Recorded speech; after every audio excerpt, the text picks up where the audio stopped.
You're in no position to dictate what we're going to feel. We're going to feel very good. Feel influence. We're going to feel very good and very strong. You will feel influence. You're right now not in a very good position.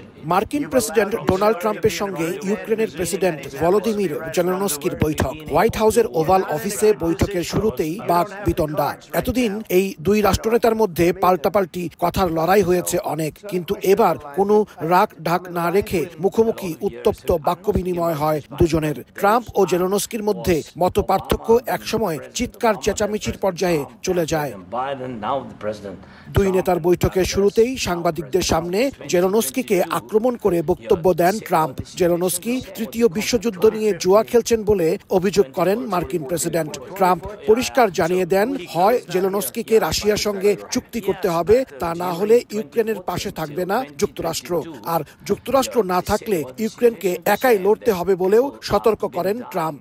United States and your people are very brave, but you're either going to make a deal or we're out. And if we're out, you'll fight it out. I don't think it's going to be pretty, but you'll fight it out. But you don't have the cards. But once we sign that deal, you're in a much better position.